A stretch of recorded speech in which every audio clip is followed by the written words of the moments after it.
Olá, bom dia estar com vocês aqui nessa manhã de domingo, com 4 pessoas queridíssimas que devem abrir os microfones para depois entrar com a gente aí. Wagner, Magali, Marcel, Jaime, uma alegria recebê-los aqui, né, na TV7, nesse domingo de manhã, para a gente cumprir a nossa promessa feita quando fizemos o programa de Chico Xavier, fazemos o programa sobre Kardec, perto do evento do lançamento das cartas, todas essas questões que a gente se comprometeu a fazer. É uma alegria a gente estar aqui junto hoje, pensando num homem que, como qualquer pessoa que está à frente de um movimento de profunda mudança e que cria em algum ponto da sociedade, para algum grupo, um profundo ponto de inflexão histórica no campo, no caso de Kardec, tanto da filosofia como da ciência, como da religiosidade, embora o espiritismo não tenha para o mundo a dimensão que ele um dia vai ter.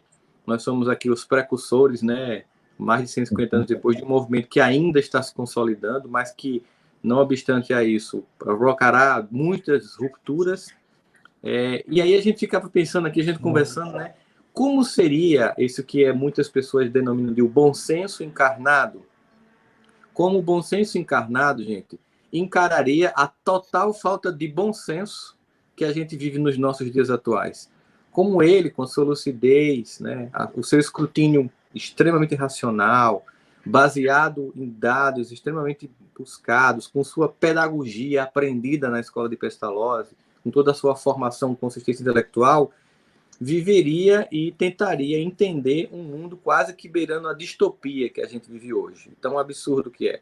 Como ele, que procurava a razão, viveria num mundo em que as pessoas questionam a própria razão, em que questionam os postulados científicos.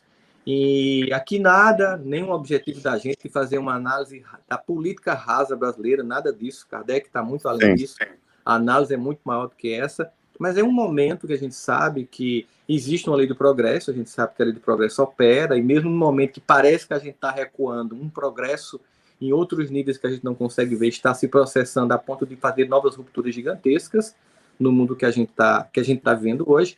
Mas eu fico sempre curioso, assim, sabe? Quando eu vejo coisas muito absurdas, eu fico pensando assim, como um homem como ele, seria mais ou menos assim, o que diria Freud dos freudianos, o que diria Kardec dos espíritas, o que diria Marx dos marxistas, o que diria muitos dos pensadores, o que diria Jesus dos cristãos, né? Mas o que diria esse homem extremamente lúcido, cujas perguntas, por si só, demonstram uma riqueza e um approach intelectual. A gente sente a consistência intelectual e, ao mesmo tempo, as limitações de alguns aspectos históricos de um homem que estava num tempo específico, que tinha as limitações dele, por isso que, de vez em quando, é acusado de machista, de racista, porque as pessoas não fazem uma contextualização histórica do momento em que ele perguntou, né, obviamente disso, mas, ao mesmo tempo, vê a grandeza, né, da elaboração das perguntas, da construção das ideias, das divisões que ele vai fazendo, e, ao mesmo tempo, um homem que tinha que fazer uma coisa que não é fácil, gente, que é gerir um movimento humano. Gerir um movimento espírita com todos os egos humanos envolvidos, interesses que em todo momento continuam, até hoje, continuam presentes, exigindo de nós, muitas vezes, abstrair um pouco disso. Lembrando de uma história que eu não lembro agora qual é o autor, que conta que um amigo vai a Roma, no século III, se eu não me engano, e eles, não, vou conhecer o Vaticano, não o Vaticano que a gente tem hoje, né? A igreja na época, né? Não vá, não, eu vou, não vá, que se você for, você vai perder a fé. E ele vai, conhece, volta, e aí, você perdeu a fé? Não, pelo contrário, eu reforcei minha fé, porque se Jesus resiste a tudo isso, é porque a mensagem dele é muito forte mesmo. Então, assim, não é as instituições só, somos a nós, eu não estou falando aqui acusando nenhuma instituição particularmente, eu falo a nós, aos nossos limites, aos nossos egos, aos nossos limites intelectuais, aos vieses cognitivos que nos fazem se enganar, se auto-enganar profundamente, defender o indefensável. Mas ele era um homem que fazia um movimento contrário a tudo isso, né? Extremamente lúcido, pensava muito. Ele deixava. A gente vê momentos, por exemplo, em que ele deixa uma fake news espírita acontecer, rodar, publica a fake news e depois ele vai lá e, com toda, né, a sensatez dele, ele vai lá e desconstrói. Ele não fica na negação, sabe? Ele vai lá, não, vai voltar Jesus. Lembra que teve uma época que começou a sair uma mensagem que Jesus ia voltar, ele publicou a mensagem, depois na revista seguinte, ainda dá tempo o povo digerir. Claro que Kardec hoje nas redes sociais seria um tuiteiro de base, assim. Digerir, né? Para depois ele vir aí, ó, peraí, calma, vamos pensar aqui conforme a gente já entende, né? Nosso sistema de postulado de crenças, toda a razão que está por trás disso, toda a moral que está por trás disso. Qual seria a lógica disso aqui? Aí, rapaz, por nem que é mesmo? Será que ele conseguiria se fazer ouvir num grupo de família do WhatsApp, por exemplo, né? São coisas que a gente se pergunta. Estou jogando aqui um monte de bola para a gente começar de forma bem diferente aqui, como a gente combinou, essa live falando desse homem fantástico que é Kardec, e agradecendo, né, a Magali, a Wagner, ao Jaime, ao Marcel de estar aqui nessa manhã com a gente, todas as pessoas extremamente ocupadas, que fazem um trabalho muito bonito, mas que também, ao mesmo tempo, tem um contato, cada um de forma muito particular, com esse homem que modificou a nossa vida, até por nosso amigo espiriteu Marcel Souto Maior. É um homem que mexeu com ele, tanto que ele foi fazer uma biografia também desse homem. Sejam bem-vindos, bom dia, agora com vocês. Bom dia, Rossandro, bom dia a todos. É um prazer enorme estar aqui com você. A gente está numa semana, né, Wagner? Essa semana teve o aniversário do Auto de Fé de Barcelona, né, Rossandro? Que foi no dia, 9 de outubro de 61. O maior evento de divulgação espírita da época. Exatamente, foi um marco, né? Quer dizer, os 300 livros ali queimando e, na verdade, a mensagem sendo propagada, né? Até por conta desse grande escândalo, né? Dessa Inquisição da época. Mas esse é um desafio, viu, Rossandro, que você lança, que é muito interessante. Enquanto você falava, né? O que o Kardec estaria fazendo, né, hoje? Eu acho, assim, que ele estaria aqui com a gente nas redes sociais. Eu acho que ele usaria, sim, isso a Magali falou até um pouquinho antes da gente entrar aqui no ar, e eu acho que ele estaria usando essas ferramentas de comunicação como o grande divulgador que ele era da doutrina, e ele tinha esse duplo papel que você falou aí, que é um papel muito difícil de se exercer, porque ele se torna, primeiro ele é o codificador, depois ele se torna o principal divulgador, e ele se torna, ao mesmo tempo, o principal fiscal da doutrina. Então, você imagina você divulgar e fiscalizar ao mesmo tempo, né? Então, Paulo com as cartinhas dele, né? Mantendo a doutrinação. Exatamente, é muito difícil. O que eu vejo ele hoje fazendo? Eu acho que ele estaria muito levando a gente para sair da conjuntura, que é quando você fala, né, dessa política e tal. Realmente, isso é superfície. Isso passa, né? Eu acho que ele estaria muito voltado para o humano, para o humanitário, e muito tentando levar a gente para um certo equilíbrio e para o caminho da reforma íntima, que exige o autoconhecimento. Né? Então, por exemplo, né, a professora Lucilena Galvão falou, e eu sei que você, né, a gente tem uma sintonia fina, pois é, sintonia fina com a professora Lucilena, e ela tem uma frase que é linda, que ela falou que o primeiro dia da quarentena devia ser declarado Dia Nacional da Vida Interior, que eu acho que o Kardec nos levaria para dentro da gente. Vamos aproveitar esse tempo, é um tempo desafiador, né, que colocou muitos de nós em contato direto com a morte, pessoas que não tinham essa consciência do quanto o tempo é esse recurso escasso, né? Então, eu acho que ele levaria a gente para dentro, nos ajudaria a ir para dentro, e eu acho que ele nos ajudaria também a ir para fora, estabelecendo conexões cada vez maiores com os outros, inclusive através de encontros como esse, como essa live. Né? Então, eu vejo ele nesses dois movimentos aí. Né? Então, você basicamente, para passar a palavra para a galera, você basicamente aqui colocou duas ideias que eu achei muito legais. Primeiro, ele nos faria assim, ó, tá vendo essa coisa todinha que parece assim, a coisa é tudo cacofonia, vai para dentro. E quando você volta para ser um instrumento da paz. Isso. Para fazer conexões no número de bolhas. Então, Kardec nos ajudaria a destruir as bolhas que foram formadas, inclusive com o dilema das redes, que foi aí na Netflix denunciado, né? Vamos criar sistemas da gente fazer conexões com as almas humanas. Ótimo. O que mais, minha gente? Vamos lá, Wagner, provocando aqui esse diretor querido, admirado de cinema. Obrigado, bom dia a todos. Estava ouvindo aqui o Marcel falar e imaginando, a gente tinha lançado uma hashtag no lançamento do filme que era Kardec Vive, né? Hashtag Kardec Vive, para falar da atualidade do filme, do tema do filme, a atualidade do personagem. E eu fico pensando muito porque nós escolhemos para contar o filme como uma história de transformação, né? O filme, ele é, sinteticamente falando, a história de uma transformação. A mudança de um professor Rivail, ou Rivaio, né, enfim, para o Allan Kardec. Quando a gente foi descascando a cebola, foi ali que a gente encontrou o que a gente poderia ter entendido como uma grande síntese da história do homem e obviamente, os seus frutos depois com o seu trabalho. Então, eu brincava dizendo, é alguém que descobriu um tesouro, bebeu da fonte desse tesouro e foi dizer para as pessoas, olha, bebam dessa fonte aqui, que vocês vão rejuvenescer, né? Vão se transformar aí em pessoas diferentes. Marcel tá confirmando, porque eu até acho que é mais do que o filme, é mais do que a história por trás do nome, muito mais. Né? É uma história poderosa de transformação. E eu brinco dizendo que o Kardec é o primeiro espírita da história, porque a partir do momento em que ele sedimenta a ideia de que o verdadeiro espírito, o cara que entendeu o espiritismo, não é o que faz a bandeirinha, nem que coloca o crachá de espírita, ou que adjetiva tudo como espírita, né? Eu tive uma discussão longa e muito prolífera falando sobre arte espírita ou espírita na arte, né? Eu tenho falado muito sobre isso. E ele é o cara que ele posiciona o espiritismo como essência de vida, conhecimento, etc., que transcende, inclusive, os próprios cânones da doutrina espírita, para poder vivenciar algo que é divino e é poderoso.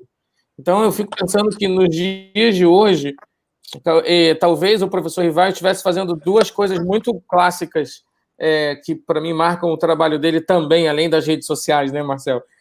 Além de ser um grande divulgador, eu acho que ele estaria trabalhando na área da ciência, pesquisando física quântica, estaria pesquisando bóson de Higgins, estaria pesquisando algo que mostrasse que nós não somos essa matéria densa, que nós somos matéria tangível, né? Que nós vivemos num mundo de irrealidade visual, por assim dizer, né?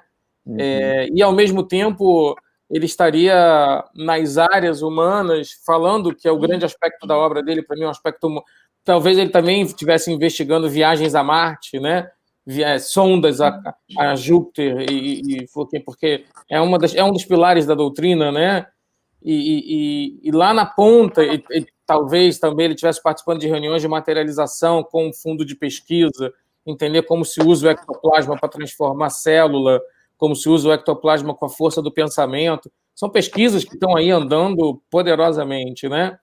E num outro lugar que aí talvez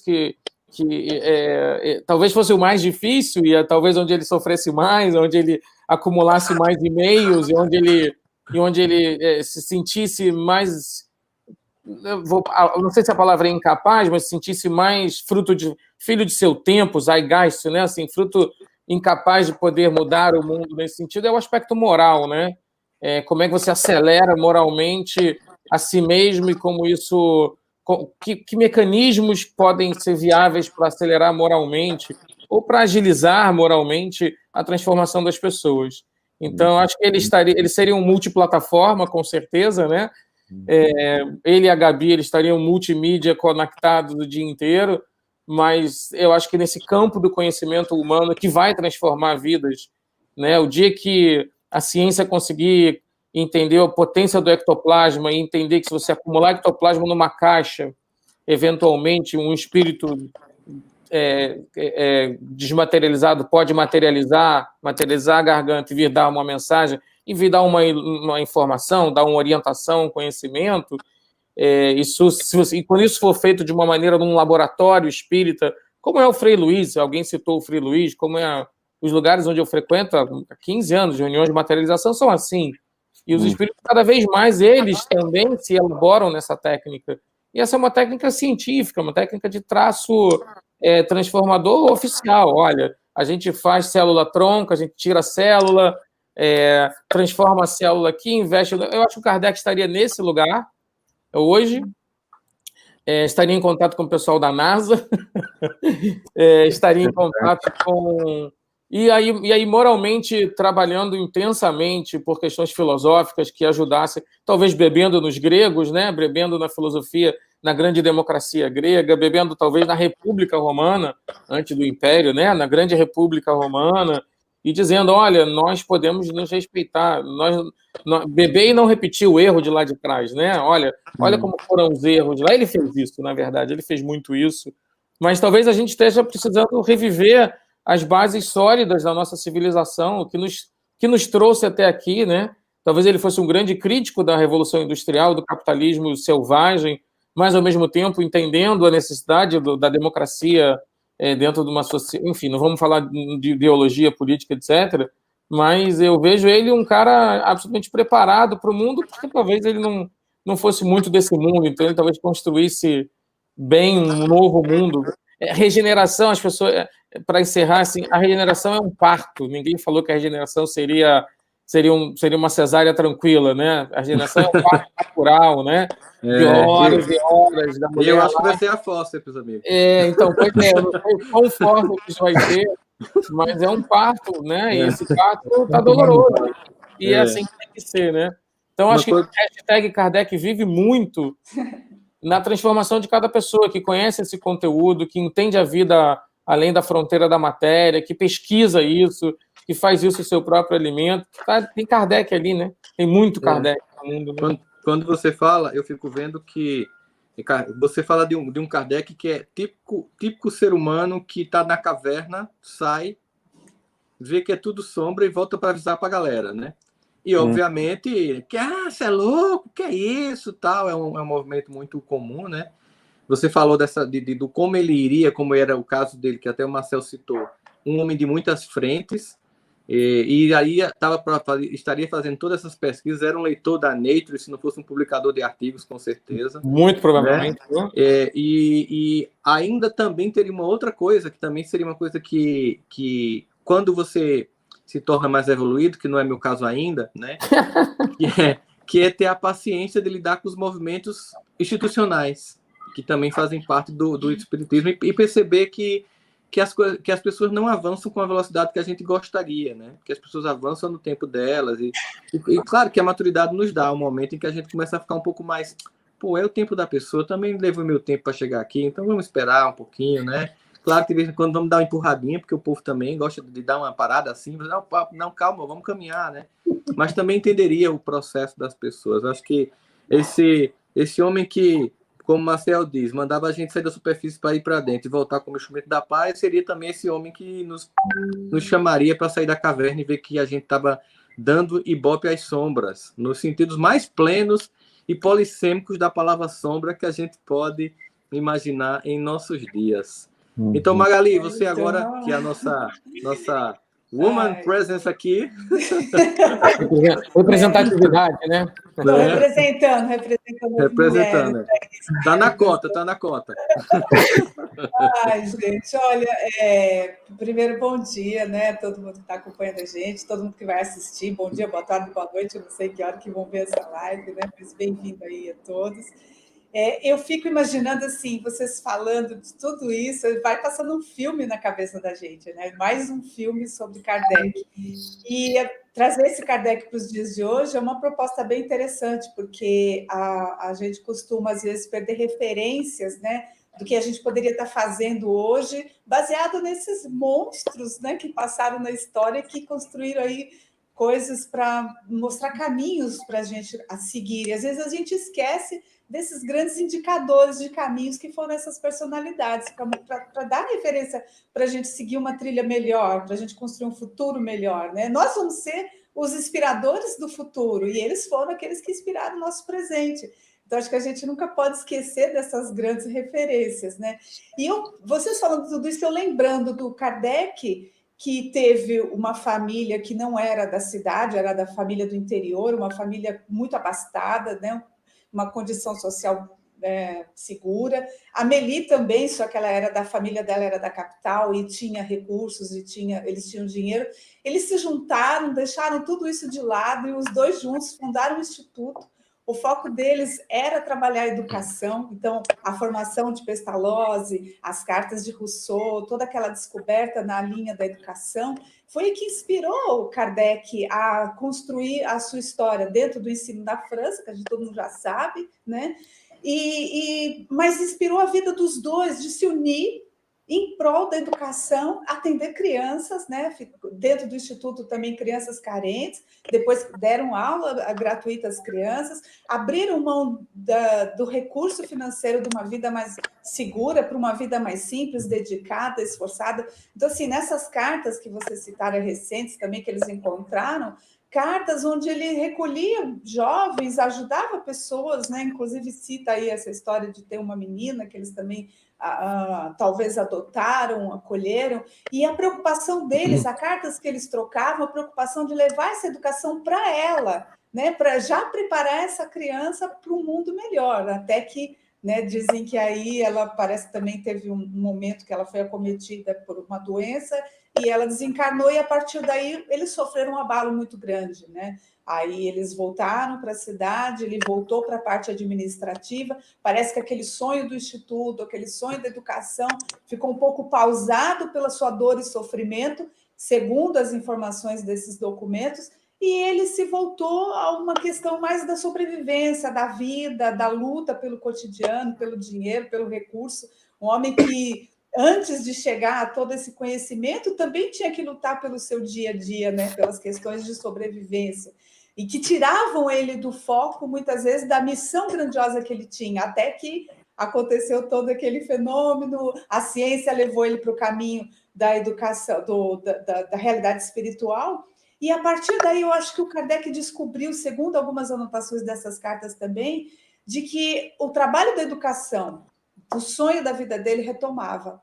Ele retomava sabendo que ali ele ia ter aquele sonho da educação, mas agora voltado para a humanidade, né? Então, eu vejo um Kardec, apesar da ciência que o Wagner falou, que ele tinha esse olhar da ciência também, mas um Kardec que estava preocupado com a educação do homem, dos valores humanos da sociedade. Então, ele era aquele que pegava um morador de rua e, como mostra lá no filme, né? Se preocupava, ia lá, levava o livro, punha dentro de casa, dava o pão. Então, ele queria que aquele ser humano se reconstruísse dentro de si mesmo, encontrasse essas verdades da realidade espiritual, mostrando que a vida não era só aquilo, que a dor não ia passar, né? E que era um ser em evolução, em crescimento, que poderia ter uma condição melhor. Então, ele se preocupava com as pessoas. Então, eu fico pensando hoje, Kardec, vendo essa realidade que a gente tem das pessoas nas ruas, as pessoas desacreditadas da vida, tentando o suicídio, pensando na morte, no vazio existencial, o quanto que ele ia juntar e formar redes de grupos e contatos, formar ONGs, formar grupos de trabalho, ações sociais para resgatar as pessoas da miséria, para resgatar as pessoas da dor interna, da alma que estava combalida, sem amor, sem sentido a presença do Cristo. Então, eu acho que ele ia ser uma grande bandeira de tirar das pessoas da miséria e levá-las ao conhecimento da educação, não a educação somente do intelectual, mas a educação do coração, a educação das mãos, que Pestalozzi falava, né, do fazer, de dar condição social para a pessoa trabalhar, sobreviver, ter a própria vida, né, ensiná-la a pescar, né, vamos dizer assim.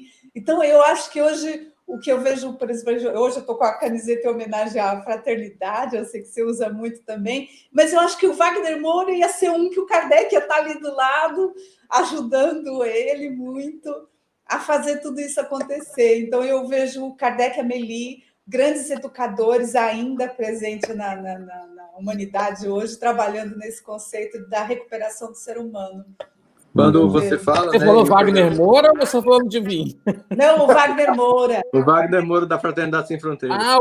Pensei que fosse o ator. Não. Tem até o ator Wagner Moura, né? Falei, qual Wagner é esse? É o mesmo nome, Wagner. Uma coisa que eu fico... Magali falando aí agora de um homem que estaria... conseguiu alinhar o seu projeto inicial de educador, pensando na educação de um homem de um tempo, de uns Zeitgeist, como o Wagner citou, né? Daquele momento, o espírito do tempo daquela época em que ele estava, E aí, ao contato com os espíritos, ele percebeu que havia um tempo muito mais amplo, que era um tempo que havia um antes, um agora e um depois, e que ele estava, então, agora sendo convidado não para educar o homem de um tempo, mas educar o homem do tempo no sentido mais pleno. E aí você falou dele junto com obras sociais, ONGs e tal. Aí a minha pergunta para o Jaime é o seguinte, a minha sensação é que ele teria... por exemplo, o grande mérito de Steve Jobs não foi criar tecnologias, mas foi perceber todas elas e aglutinar num canto só, né? Essa capacidade de perceber as muitas coisas que estão acontecendo e entender que aquilo se conecta e entregar um produto único, né? Às vezes eu, brincando, digo assim, doutrina espírita é um combo que reúne de forma mais sofisticada aquela espiritualidade que tinha se tornado meio vulgar, com coisas de adivinhação, e ele vai e tira aquela... ele desmistifica aquilo, ele traz filosofia, traz ciência, né? E traz princípios morais, ele teria uma vida prática, ou seja, ele pega e percebe que você pode agir baseado nos princípios do evangelho, assim, de forma muito ampla, não somente no sentido religioso, ou no sentido moral, ou no sentido filosófico, mas que, de fato, tinha que ser, para funcionar, tudo ao mesmo tempo, né? Tinha que ser uma conexão profunda de todas essas coisas para que você, de fato, mostrasse que não é um produto deslocado do seu tempo, tipo a ideia um grupo de salvos aqui, uma redomazinha e isolado do planeta e todas as suas dores, suas angústias, o seu dia a dia. Não é também um isolamento para uma evolução espiritual deslocado da dor da humanidade, que eu não posso crescer enquanto o irmão meu está mal. Seria como alguém que ganhou na Mega Sena, mas descobriu que o irmão está com câncer, como ser feliz, né? Ou seja, há um sentimento de que a dor do mundo também é minha dor. Você percebe que é um homem que conecta tudo, né? E vê em todo o projeto humano um lugar para agir e trazer essa mensagem de despertar no nível pessoal, no despertar no nível coletivo, o despertar da própria ciência com uma quebra de um paradigma materialista para um paradigma mais espiritualista, sem negar a contribuição do positivismo cartesiano, com tudo que trouxe. Inclusive, ele usa como, digamos, base epistemológica para a construção inicial da própria codificação. E aí estaria, obviamente, e a gente fala de um homem que certamente continua, porque ele continua existindo espiritualmente, né? E que onde ele estiver está fazendo exatamente mais ou menos, talvez a gente esteja aqui dizendo até mais do que isso. Mas essa capacidade aglutinadora dele é fantástica. E aí, Jaime? Pessoal, eu estava ouvindo cada um falando, aí minha mente estava juntando, fazendo exatamente essa junção do Marcel até a Magali passando pelo Wagner. A gente tem muito desejo que Kardec trouxesse respostas ou trouxesse condução para várias questões que estão acontecendo agora no nosso tempo. Mas tem uma frase lá no filme que me chama muito a atenção, é quando ele tem contato com as mesas girantes, ele fala assim, olha, eu vejo que aqui tem alguma coisa que vai mudar tudo. Que vai mudar tudo. Então, por mais que a gente deseje que ele esteja com as causas sociais, ligados a tudo aquilo que a gente acha que tem que arrumar, antes de tudo, Kardec foi uma pessoa extremamente corajosa, porque ele desafiou o sistema. E quando falo desafiou o sistema, com 22 anos, o cara publicou lá um manifesto para dizer, olha, a forma de fazer educação está toda errada. A gente precisa mudar isso aqui. E isso incomodou. Imagina aquela França, do jeito que estava, uma França que era republicana, agora tem um imperador. Então ele foi corajoso e desafiou. E aí, logo em seguida, a gente tem muita impressão de que quando analisa aqueles fatos históricos, acreditando que não era um bom momento para o espiritismo surgir ali, porque existia muito... o negacionismo religioso estava acontecendo. Fazer uma correlação com hoje, tá? Ali, naquele momento, estavam se preparando para dizer Deus morreu, né? Todo mundo lembra disso. O materialismo era a base para poder fundamentar a ciência, porque aquele Deus que a religião heterônoma pregava não fazia sentido e continua não fazendo. Nunca fez para mim, por exemplo. Aquele Deus lá que efetivamente precisava não existir daquela forma mais. Porque Jesus fez isso para trás. Então, Kardec também desafiou esse sistema. Quando eu digo desafiou, ele foi lá e fez, olha, não é nada disso. Deus é a inteligência suprema do universo, que, por sinal, no próprio filme, lá ele traz essa pergunta para falar da ciência. É interessante Eu achei brilhante isso, viu, Wagner? Eu não lembro no livro se o Marcel fez isso, eu não consigo lembrar agora aqui, porque tem muito tempo que eu li o livro, mas o filme, eu vi 2 vezes, está muito claro na minha cabeça. Quando ele usa, para falar da ciência, ele usa a pergunta a Deus, que é a pergunta 1 do Livro dos Espíritos. Por que eu estou falando isso para falar com o que está acontecendo atualmente? É que naquela época existia um negacionismo religioso, e ele trouxe uma proposta, e não se preocupou o quanto aquilo ia ser difícil, e foi. E hoje a gente vive um negacionismo científico também. A gente vive uma polarização, que essa polarização, boa parte dela, é ancorada no negacionismo científico. Então, para mim, Allan Kardec, olhando o homem corajoso, ao mesmo tempo super-humano que a gente vê nas cartas, que não se furtava a responder a todo mundo com carinho, com humildade, a gente vê um homem que ia se preocupar com coisas extremamente relevantes na humanidade, como a inteligência artificial e o quanto ela vai afetar o mundo, como o próprio Harari traz, o que vai afetar a vida da gente, vai acabar com a nossa privacidade, volta no dilema das redes, a nanotecnologia, e como a nanotecnologia pode afetar, e eu entro no que o Wagner falou, como a nanotecnologia, a nanociência, pode ser impactada pelo ectoplasma, pelo fluido cósmico universal, para ajudar nessa evolução. Aí a gente vê o cara lá, o fundador do espiritismo, a pessoa que estava desenvolvendo a metodologia científica, evocando os espíritos para dizer, ó, precisamos contribuir com isso aqui. E se aproximando da NASA, da ciência, para saber o quanto a espiritualidade, na erraticidade, estava disposta a influenciar na nossa ciência aqui, para ajudar a catalisar o conhecimento. E podia ser que os espíritos dissessem, olha, a gente não pode intervir em nada, vocês estão num bom caminho. E a gente se frustrasse aqui. A outra coisa, só para concluir, é que a gente, via de regra, pensa assim, não, Kardec seria um youtuber, Kardec estaria em todas as redes sociais. Eu já falei isso, inclusive, em outros artigos que eu escrevi, mas ele não estaria preocupado no mundo digital em estar presente, não, gente, como a gente está, não. Todo mundo quer ter lá o Instagram, bota o filtro, fica bonito, faz o YouTube, olha lá a curtida. Kardec estaria nas redes sociais, nas mídias digitais. A dedicação dele, eu penso que seria na educação midiática.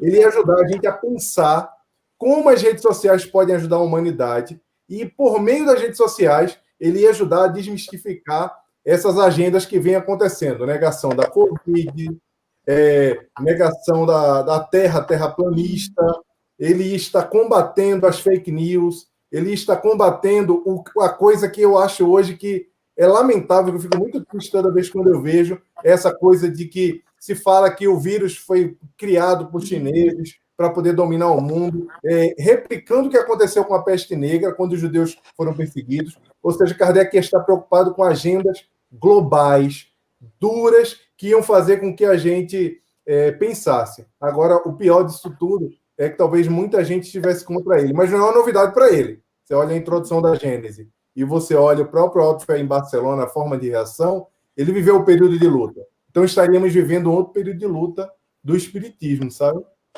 Jaime, Então, só para lembrar, eu acho que ele também estaria usando o Zoom com a Sônia Rinaldi e já falando com os espíritos aqui, para eles potencializar esses canais, né, da transcomunicação e logo eles estariam comunicando com a gente, falando com a gente através do Zoom. Eu acho que ele já ele previa isso, né? Previa que no futuro nós teríamos comunicação desprovida do médium.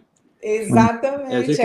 A gente pensa no quando vocês falam todas essas coisas, mas aí quando Jaime traz Kardec para ser um educador midiático, ou seja, ele voltaria a ser o bom senso encarnado, ou seja, no mundo quase distópico e sem muito pouco bom senso, ele provocaria o chamado por bom senso, né? E mesmo que isso implicasse em desagradar parte dos espíritas, porque a gente vê muito isso, ele faria isso porque ele estava muito mais preocupado com a verdade do que com o número de seguidores e likes nas postagens que ele fosse fazer. Ele não estava muito preocupado com isso. E aí a gente percebe uns padrões muito claros de um homem que estava com muito desejo e trabalhou toda a vida dele com o intuito de realmente despertar a consciência, não somente do ser na sua individualidade, mas a consciência coletiva, porque uma coisa não é deslocada da outra, não tem nem como você imaginar um despertar individual que não seja também um despertar coletivo, porque embora ele tenha percebido E ele vivia num tempo em que homens muito bem intencionados acreditavam numa grande revolução de cima para baixo. E tentaram, né? E se tentou esse modelo em alguns países, enfim, se pode se fazer críticas, teve acertos e teve erros, mas ele entendia que esse projeto sempre de cima para baixo, de criar assim uma superestrutura, de uma caixa de sábios que influenciaria todo o povo para poder o povo modificar, sempre se tornou algo frustrado, e aí ele percebeu isso antes dessas tentativas acontecerem ao longo do final do 19 para o início do 20, né? A gente viu toda a divisão, porque ele fazia parte de uma França que tinha passado por um processo que tinha resultado num axioma liberté, égalité, fraternité. Então, o que acontece? Que naquele mundo, naquela discussão muito sociológica, histórico-política, um grupo da sociedade resolve entender que o grande lance, aquilo que seria mais central para que uma sociedade mais justa, seria o igualité, que são as sociedades que vão ter tendências de esquerda socialista, que buscam a todo mundo ter acesso, mas aí fazem isso de uma forma tão artificial que perde a luta individual, a busca pessoal de cada um. A outra vai para o liberté, não é o liberté, e aí exagera no liberté e vai para o mercado pelo mercado, o mercado resolve, né? A democracia resolve tudo, e o Estado tem que ser mínimo. E a gente vê que esses dois grupos, eles vão para dois extremos opostos e esquecem o fundamental, que é o fraternité. E por isso que ambos se esgotam. A gente agora está no liberté se esgotando, né? É o próprio liberté criando a liberdade da destruição da liberdade, né? A democracia criando as bases da destruição da democracia, porque como as democracias morrem, ou seja, elite do atraso, visão, produtividade como destruição do próprio espírito no tempo, que era não somente para produzir coisas, mas para produzir uma evolução moral intensa dentro de si e coletivizar, que é o grande projeto regenerativo, um esgotamento dos dois modelos, um primeiro, agora o outro, agora está nesse movimento, e a resposta é o fraternité, né? Então ele estaria num movimento muito profundo de resgate do sentimento de nos olharmos, apesar das diferenças, não como essencialmente diferentes, né? Essencialmente, nós somos muito semelhantes. Nós somos filhos de Deus, nós somos um espírito encarnado em um corpo provisório, com um projeto muito longo que vem e que continuará. Nós temos condicionamentos emocionais de existências pretéritas que precisam ser reorganizadas a cada nova reinicialização do sistema. Toda vez que reencarna, o sistema reinicializa para corrigir os bugs da encarnação passada, né? fazendo edições. Ele estaria propondo, então, por exemplo... Alguns já vêm com SSD, né? Pois é. Alguns estariam com a ideia desse... Quando Wagner estava falando de uma caixinha de polvo ectoplasma, eu lembrando de geleia dos caças fantasmas, né? Que eu prendia aquela coisa ali. Eu lembrando disso. E lembrando assim que imagina o avanço dessa pesquisa, porque quando Jaime trouxe as tecnologias que estão revolucionando pela primeira vez, e esse é um mundo que a gente vai mudar muito rapidamente, ou seja, pela primeira vez nós temos não uma disruptura acontecendo, mas uma conjugação de disrupturas que se autopotencializam. E você imagina, por exemplo, CRISPR na genética, que hoje tem gente que assiste aula no YouTube, compra os equipamentos, faz CRISPR em casa, no quintal. Você imaginou isso ao mesmo tempo com pesquisa avançada em ectoplasmia, para você fazer um CRISPR espiritual, perispiritual, por exemplo, imaginando somente um CRISPR no código final, que é o mais superficial, que no fundo é um corpo físico, que a gente fazer um CRISPR, que é o que se faz, por exemplo, na cirurgia espiritual.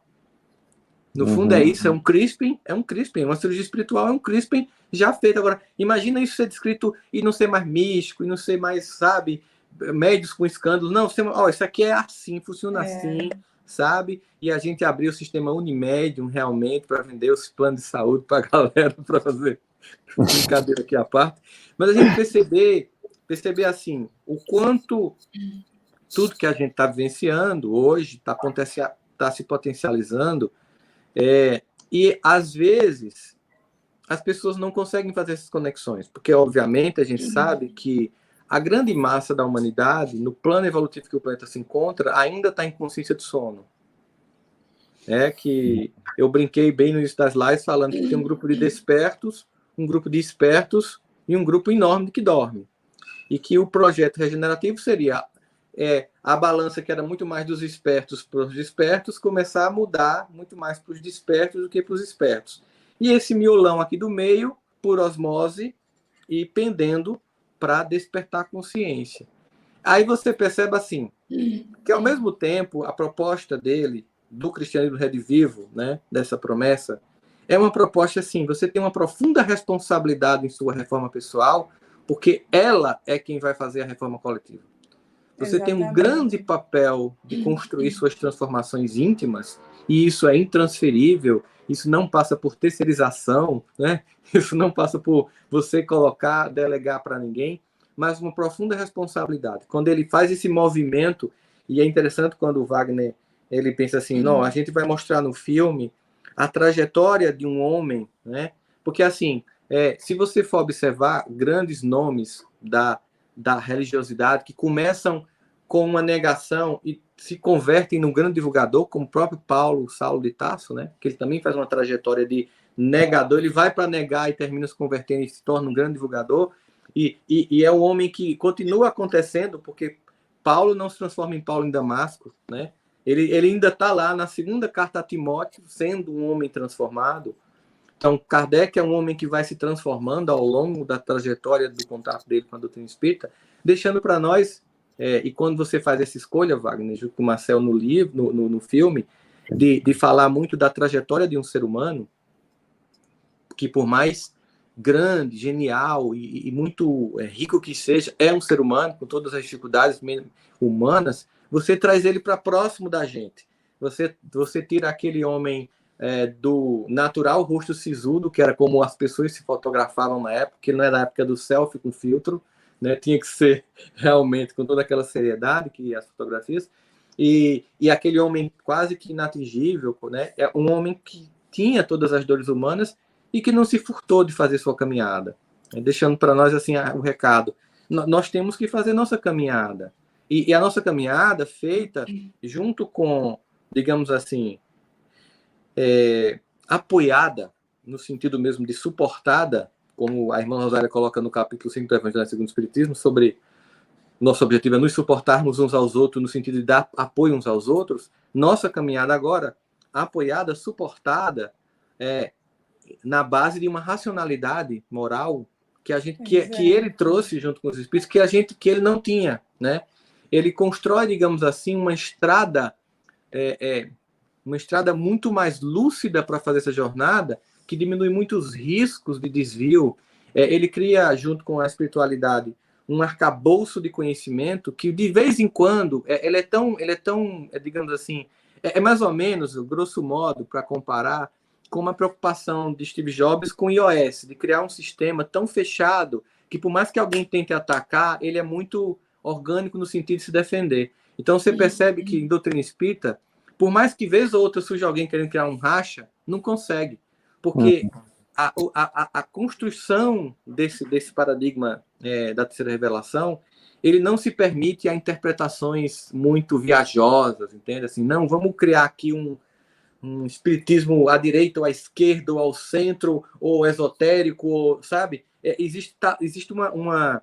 De vez em quando surge alguém, né, querendo criar uma novidade e termina que aquilo se esgota. Parece que vai ganhar e aquilo ali... Porque ele construiu, inclusive se preocupando com o futuro, mesmo sabendo das transformações, que em algum momento isso aqui é um pontapé inicial. Quando ele diz isso, é de uma responsabilidade, tipo assim, se o pontapé inicial foi o Pentateuco, o que será que nós vamos fazer para poder isso virar uma enciclopédia de conhecimento? Então, é um pontapé inicial, e eu tô dando um pontapé inicial aqui, iniciando a nova fase, a fase 3 do jogo, né? Essa fase 3, ela é uma inteligência artificial no sentido de que ela se corrige. Se vocês tentarem desvirtuar nos passes que vocês vão dar no campo depois, ela vai se corrigir. Se vocês tentarem desvirtuar, ela vai se corrigir, porque é baseado no conhecimento, na racionalidade. Uhum. E mesmo porque veio de alguém, né? Veio de um grupo de espíritos que estão coordenando tudo essa brincadeira aqui embaixo, né? Então, não tem como errar, né? Não tem como errar. Então, a ética e a moral é a base de tudo, né? Mas não é essa moral moralista, né? A gente já sabe. Mas sem isso, como hoje orientar a inteligência artificial, o avanço da ciência, se não tiver essa base da ética, da construção de valor humano e de uma racionalidade de um ser humano que é capaz de ser fraterno e se sentir unidade com tudo, que é isso que ele conseguiu fazer e resumir. E é essa a nossa maior dificuldade, porque trabalhar com transformação, isso induz uma mudança profunda individual.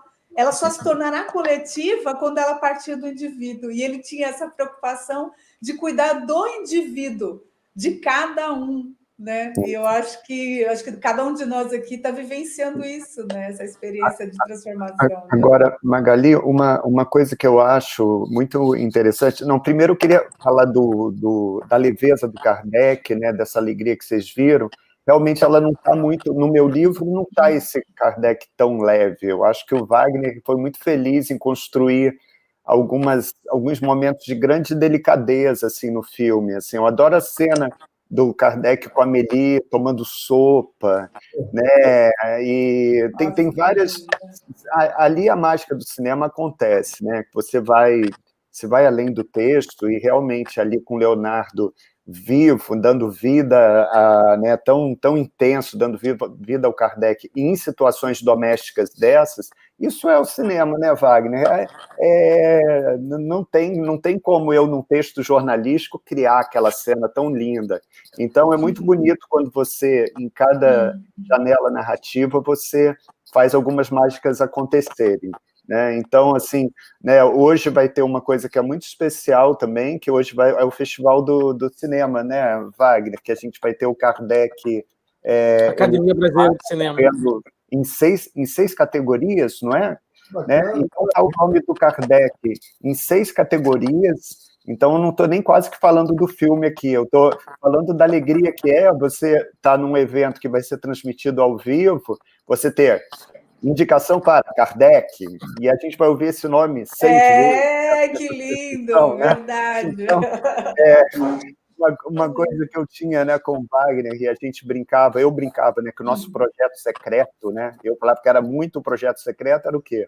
Era a pessoa sair da sala de cinema, ainda existia isso, né, Wagner, naqueles tempos, né, Magali? Entregar o livro.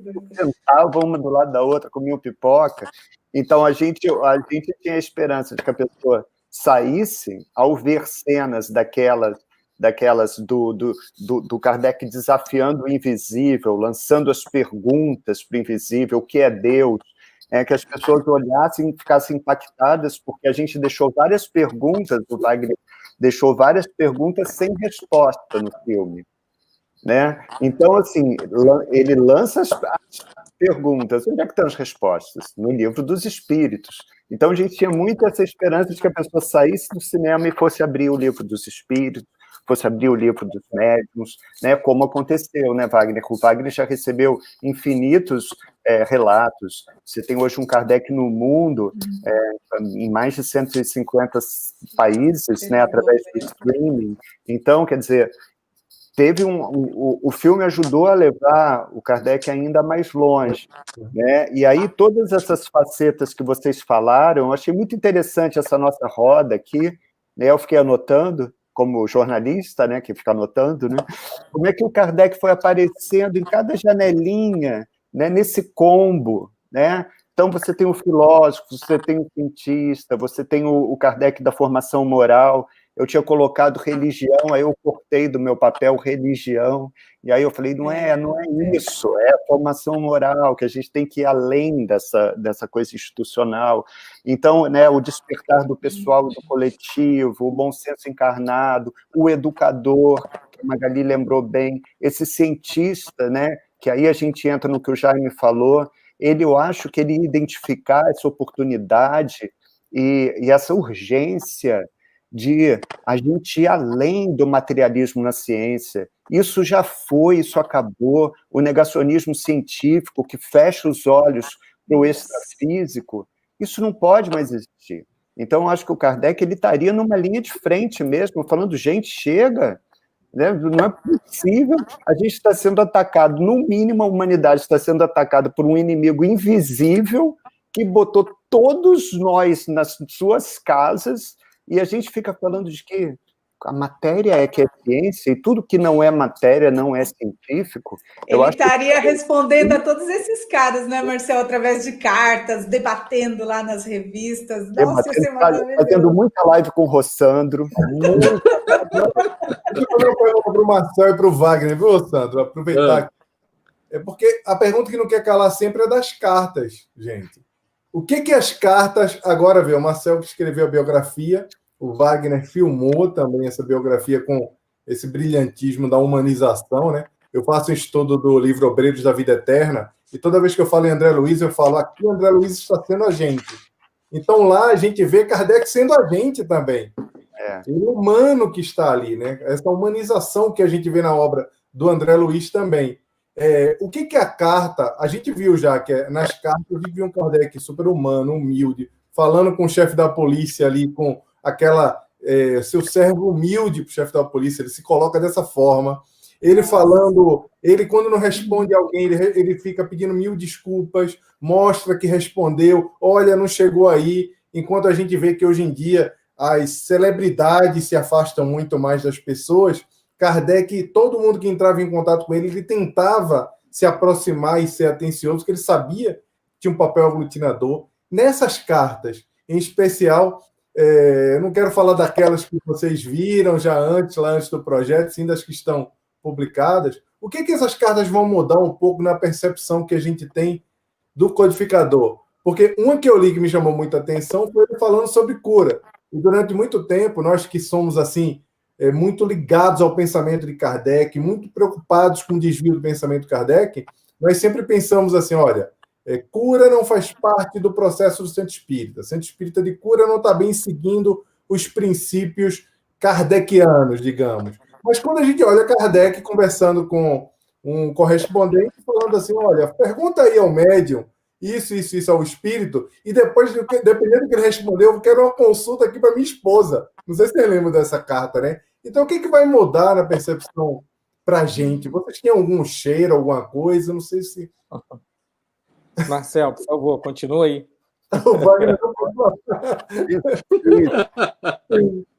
Difícil. Faltou o áudio do Marcel, acabou, Wagner. Acho que tu tem que responder. Brincadeira. Vai, Marcel.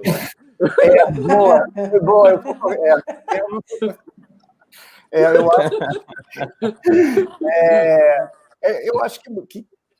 Eu acho que as cartas vão confirmar visões que a gente já tinha do professor, e eu acho assim, que para ele não tinha muito... ele não era um homem de muitas interpretações. Tá? Ele não seria aquele que falaria assim, cura nem pensar. Eu acho que o que ele falaria sempre era cuidado com as ações. Essas ações elas têm que ser conduzidas com muita responsabilidade e de acordo com uma vigilância interna e uma vigilância também do entorno constantes. Eu vejo assim, eu acho que vai aparecer esse Kardec sempre muito equilibrado, muito equilibrado. Nunca um Kardec que vai chegar, isso não pode definitivamente. Eu acho que vale o bom senso, vale a responsabilidade. Então, cura vale também. Mas ele, como fiscal, o que ele fazia? E ele tinha relatos disso na Revista Espírita. Ele, quando aparecia algum médium de cura, ele era o primeiro a pedir para emissários irem até o lugar onde a pessoa estava trabalhando, para investigar, por exemplo, se havia uma mistura de ganho financeiro com aqueles processos de cura. Então, ele estava sempre em alerta. Mas eu tenho certeza que vai aparecer esse Kardec que, ao defrontar com um médium abnegado, desinteressado, qualquer ganho financeiro e honesto, ele vai abraçar o processo de cura e tratar esse médium com muita discrição, para não colocar esse médium num pedestal, que é sempre um lugar perigoso para se estar nessas condições, né? Então, ele investigava muito, né, Marcel, os médios que trabalhavam com ele. Ele era o tempo todo investigativo e ele sabia do animismo, das falhas humanas, né? E ele tinha uma médium específica nessas cartas que eles encontraram, que ela tinha a psicometria, né? Então ela pegava objetos e localizava pessoas.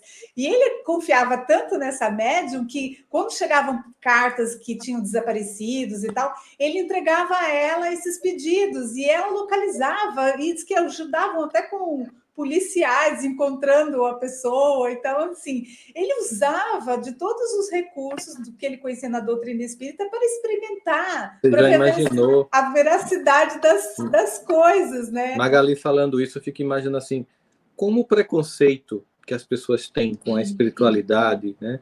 Especialmente aquela parte mais científica que tem um prazer em negar. Eu acho que eles negam até coisas que eles acreditam, só pelo prazer de negar. Sabe quando a gente vai para uma defesa de dissertação de tese, que a gente sente que o professor está vendo que o trabalho é irretocável, mas como ele não pode não criticar, ele pega um ponto na página 47 e fica 1 hora falando porque não tem aquele ponto ali? Parece muito isso. Olha o desperdício que as pessoas têm por não acessarem esse conhecimento. Você já imaginou, por exemplo, se a gente tivesse estudado mais profundamente a psicomotricidade, como tinha gente trabalhando para a polícia, por exemplo, de fato, para poder descobrir crimes, ou seja, como esse desprezo, né, que ainda parte da comunidade acadêmica tem, que a gente sabe, inclusive pelo projeto que a gente está fazendo parte lá com o pessoal de Juiz de Fora, nem é a maioria, mas é uma minoria muito ruidosa e que está muito dentro desse esquema de não só de divulgação do equívoco, como evitação da divulgação da verdade, porque também é um trabalho que eles fazem, assim, evitar que se divulgue, né? Está lá sempre num esquema de guerrilha. Aí aquela coisa, né? Porque assim, fala dessa questão da humanização do Kardec e, ao mesmo tempo, é a sensação que, claro, eu vou falar isso aqui, mas não vai nem dar para a gente discutir, é que, às vezes, a minha sensação, eu falo por mim, tá, gente? É que eu não tenho conseguido dar, digamos assim, meu chute nessa bola que ele começou como eu deveria. A minha sensação é que eu estou parando e olhando o campo sem querer fazer um movimento maior, sabe? Você, Rossandro?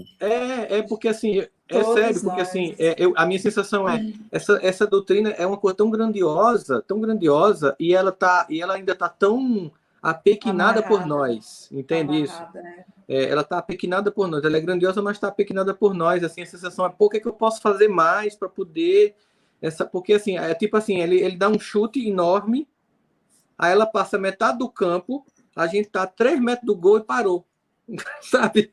A sensação que eu tenho é essa. Rossandro, eu tenho a impressão que os espíritos estão esperando, respeitando o nosso livre-arbítrio, sabe? Porque, por exemplo, no Arigó, a gente começou a campanha do filme, depois parou por causa da pandemia, e a gente fez umas pesquisas. No Arigó, os espíritos disseram a ele assim, teve um fenômeno de cura no meio de uma praça, e os espíritos falaram para ele que aquilo só aconteceu porque havia essa permissão. Mas se como ele os não espíritos pudesse, são pacientes, Magali, se ele não pudesse participar, olha só o que o Fritz falou para ele: nós iríamos materializar em praça pública e curar a menina da mesma maneira. Então, assim, eles tinham a opção de aparecer em praça pública, na luz do sol, né? Rompendo esses conhecimentos de ectoplasma e física e luz e tudo, eles iam romper isso facilmente, aparecer, curar e ir embora. E causar um alvoroço. Agora, então, eu penso assim, a espiritualidade pode fazer o que eles quiserem. Eles não fazem em respeito ao nosso livre-arbítrio, ao tempo das coisas em que a gente tem que amadurecer, porque o nosso fruto, se amadurecer muito rápido, não vai dar certo. Tem que ser lentamente para ter aquele sabor, aquele gosto, né? Aquela coisa. Mas a gente também não pode confiar nessa ideia para poder não fazer mais, para não fazer. Sim, a gente fica, não, eles têm paciência, e às vezes isso é um desculpismo que a gente se dá para não fazer um movimento mais intenso, entende? Sim, existe uma linha tênue que separa o respeito que os espíritos têm sobre o nosso tempo, e existe uma preguiça, às vezes, mesmo, também, sabe? Uma incompetência, ou uma leniência, sabe? Ou, sei lá, que faz com que a gente esteja assim, na cara do gol e, putz, o que falta para dar o chute, entende? Assim, às vezes eu me faço essa pergunta, não faço o movimento nem as pessoas, porque eu não posso responder por ele, nem pelos outros, eu faço arroçando, sabe? Eu acho que cada um de nós faz a gente. como é que eu posso intensificar, né? E isso não tem a ver com quantidade, tipo assim, vou fazer mais palestra, vou fazer mais live. Não, porque isso aí é uma visão muito reducionista do que é intensificar esse movimento, né? É uma intensidade muito maior.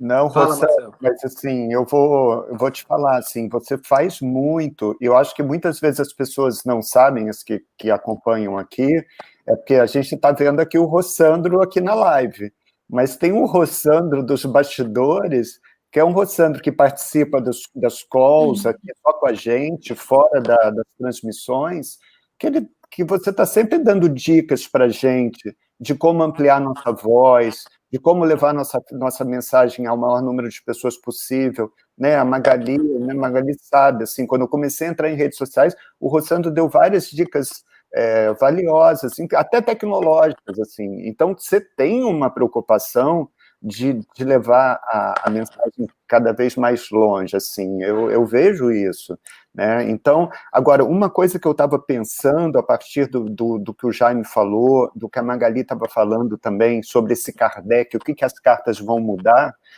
é uma coisa curiosa, Jaime, que só agora que isso me veio na cabeça.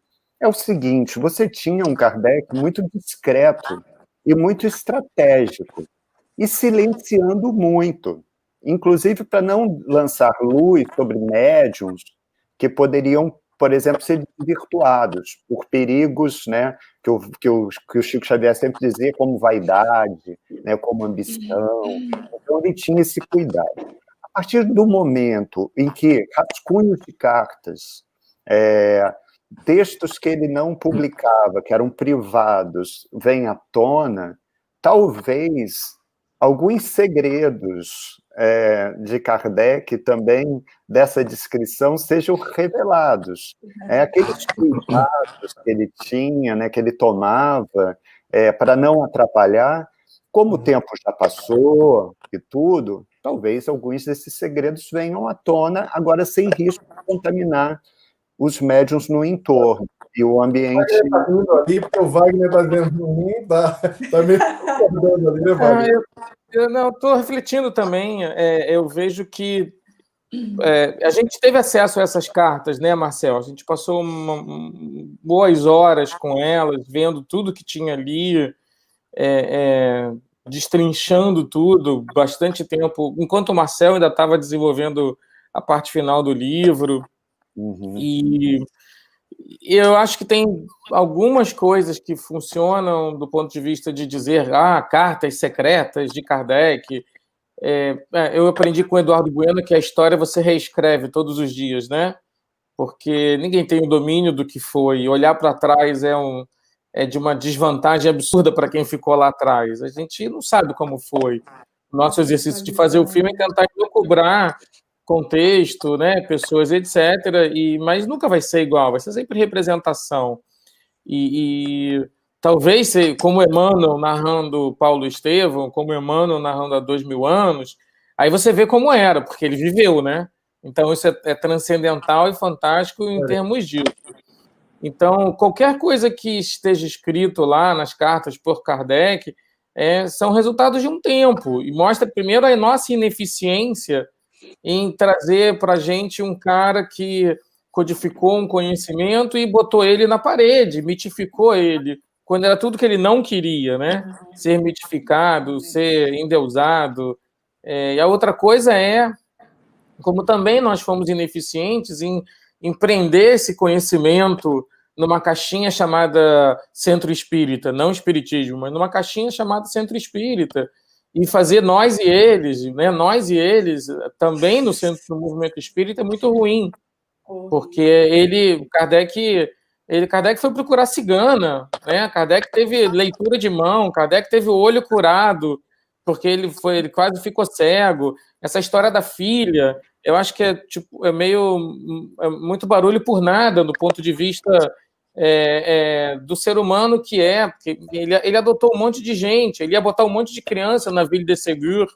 Então, o que eu acho também é que não tem nada de novo para dizer, o Marcel falou, porque, obviamente, tem algumas informações que a gente viu lá, e são informações relevantes, sim, mas nada que a doutrina espírita já não tenha cavucado de alguma maneira. eu gosto de pensar de novo. Se é para entender o Kardec lá atrás, é para ver o que ele pode fazer por nós hoje. Ele não quer ser o Kardec. Ele quer que as pessoas entendam esse conhecimento aí que liberta, e é bem dito como educação, ou enfim, ou moralmente, do trabalho social, ou nas redes sociais. Mas, gente, ele deve estar com muita irritação com os espíritas. Ei, hello, vamos lá, né? Vocês não são melhores do que ninguém. Vocês não são os mudadores, os transformadores do mundo. Vamos sentar aí, vamos baixar a bola, falando do termo do futebol. Vamos, ei, para de dizer que vocês sabem o conhecimento todo. Não, nós não sabemos. O espiritismo não tem todo o conhecimento, porque não era para ter naquele tempo, e porque precisava que a humanidade, em algum momento, se reconduzisse por caminhos que estão listados na doutrina espírita, tudo bem, mas por outros caminhos, assim, vai dizer que é meio Leon Denis, né? O espiritismo é a religião do futuro, porque não vai ter religião. Então, como é que você desconstrói isso tudo?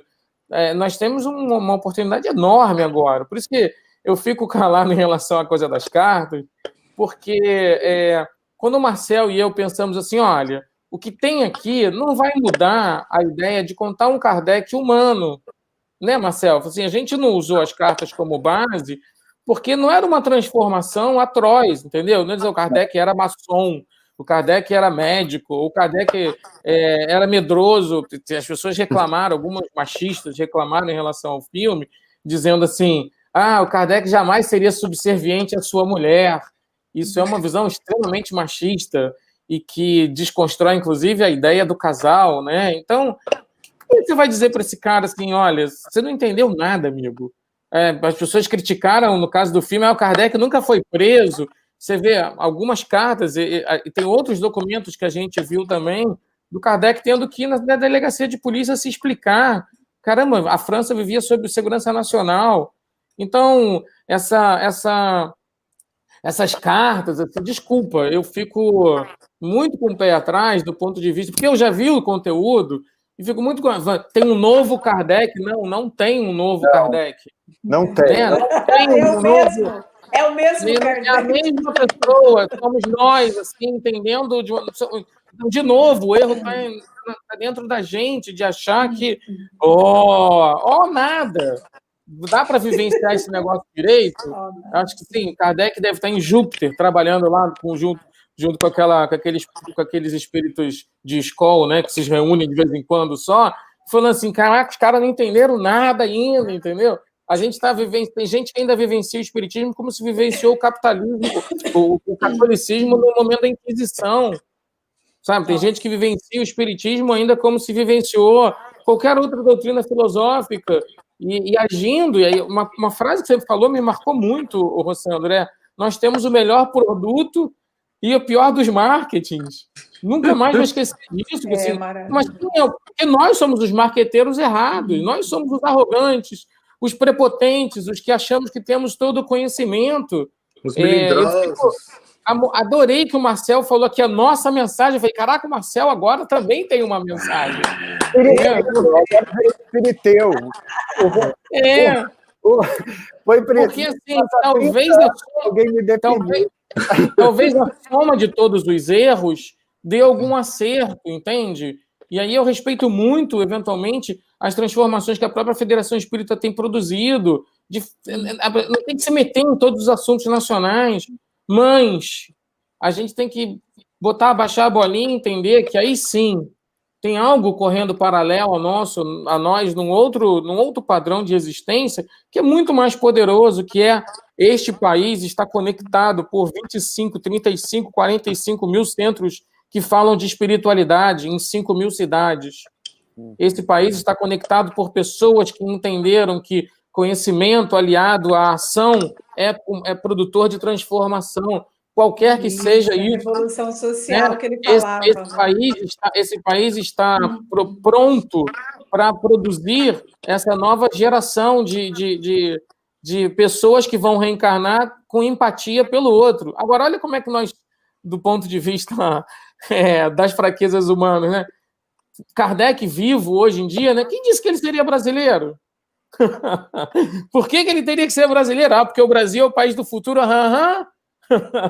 Alguém já parou para pensar o quanto o Brasil fracassou nos últimos 50 anos? Alguém parou para pensar o quanto o Brasil atrasou o seu projeto de ser um país evoluído moralmente por conta de seus próprios brasileiros? Então, acho que a gente precisa muito, seja com cartas, seja relendo a doutrina espírita, parar lá no item 11 do Evangelho, né? Item 11 do capítulo 11, a chaga da humanidade. Estou eu com o meu professor Emmanuel, de novo, né? Olha essa chaga do egoísmo espalhada de novo no movimento espírita brasileiro e que não entendeu a transcendência disso. E, Jaime, eu adoro, literalmente, quando ele fala, isso muda tudo, tudo. Mas para mudar tudo, as pessoas têm que se despojar, têm que se disponibilizar, têm que ser generosas para esse tipo de posição. E aí nós estamos, enquanto alardeando que cartas vão revelar um novo Kardec, não vão revelar um novo Kardec. Né? Assim, não tem o que revelar de novo no Kardec, porque não é uma heresia assim. O homem Kardec, ele mesmo diz, não existe kardecismo, eu sou menos importante do que esse negócio que eu consegui compilar aqui, do que esse conhecimento desses 5 livros. Então, vamos ter atenção para o que os espíritos estão dizendo. O Chico dizia isso, né? O livro é deles, não é nosso. Então, eles não usaram o ectoplasma ainda, mas eles usaram as mãos de diversos médiuns. E por conta desse conhecimento universal, eles foram chegando. Tem um monte de erro em Kardec. Às vezes vamos falar dos erros do Kardec, erros que são considerados erros dele próprio. Tem a questão que a gente não abordou no filme, né, Marcel? Mas, assim, quando Charles Darwin produz a teoria das espécies, em 1859, ele teve que mudar um monte de coisa na primeira versão do Livro dos Espíritos, que ele tinha entendido errado. Então, não dá para olhar para o Kardec como se fosse o Papa. O processo de transformação é pessoal e transferível. Para terminar, você falou de Paulo, eu lembro de Francisco de Assis. Também é um processo de transformação visceral, também é um processo de transformação que ele se isola em determinado momento da vida para dizer assim, que quem sou eu, caramba? E a gente está falando de Francisco de Assis, provavelmente o mais iluminado depois de Jesus que já pisou na Terra. Né, o que está lá no meio do negócio. Então, precisamos transcender, de alguma maneira, este conhecimento dentro da gente para isso transcender para outras pessoas. Se tiver que transcender, se não tiver que transcender, nós seremos os médios lá dos mensageiros, os fracassados, que deu ruim, né? Deu ruim, mano. Deu ruim no mensagem. Deu ruim no propósito, amigo. Começa de novo, né? Eu acho que é um momento crucial e reunir, assim, para a gente colocar os pingos nos is, talvez, seja fundamental, Rossandro. Eu agradeço por você estar querendo sempre reunir para dizer, olha, o negócio, o buraco é mais embaixo, para desse negócio, entendeu? Vai para a rua ajudar as pessoas, vai fazer oração. Olha que tempo incrível a gente se encontrou. Nunca teve tanto centro espírita fechado. Eu brinco muito com a Maria do Socorro, a presidente de um dos grupos que eu frequento, o meu grupo fraterno, né? Chama Grupo Fraterno Francisco de Assis.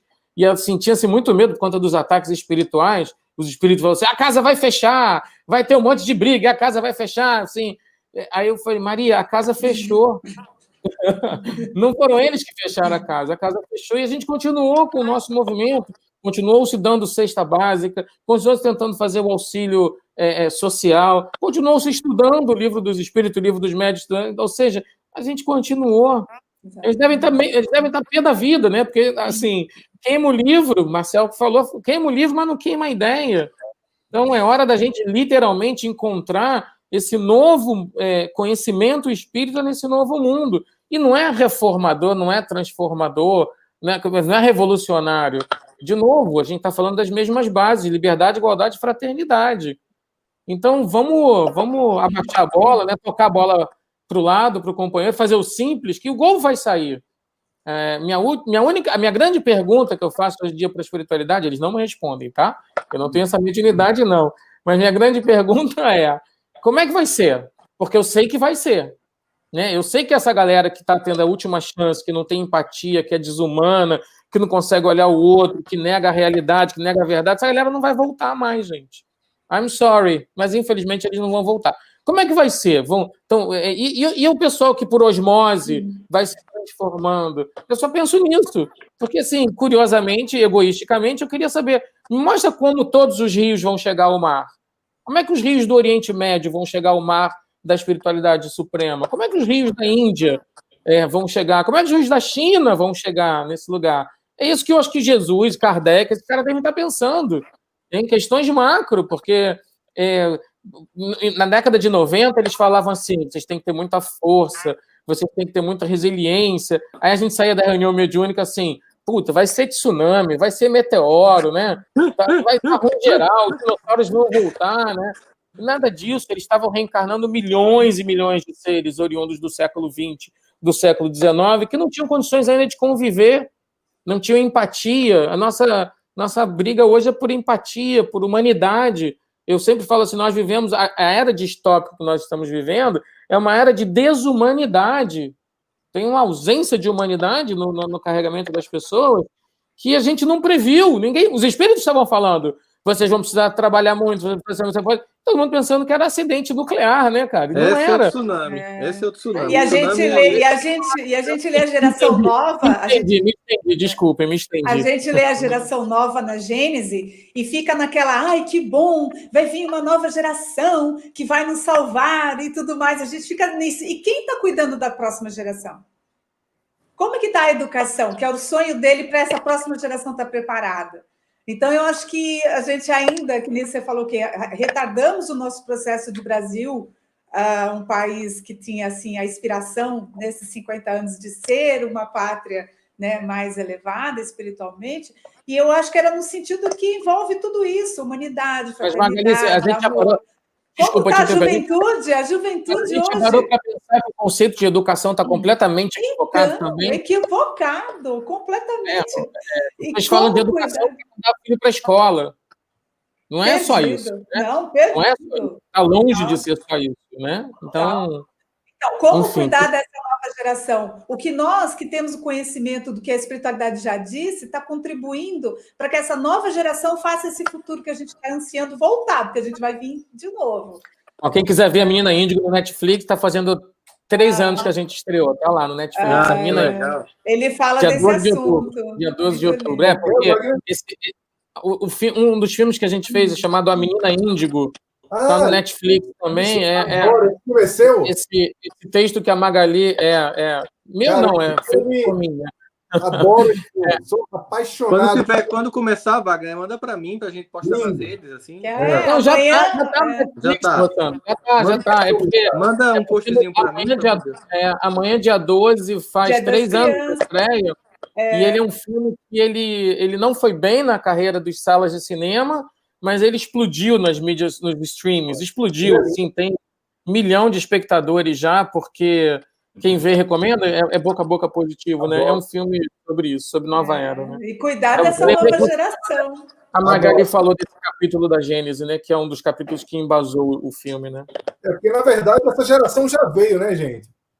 Essa geração essa geração nova, mas a geração a gente fica sempre esperando, cadê, quando vai chegar, entra meio que no que você falou de...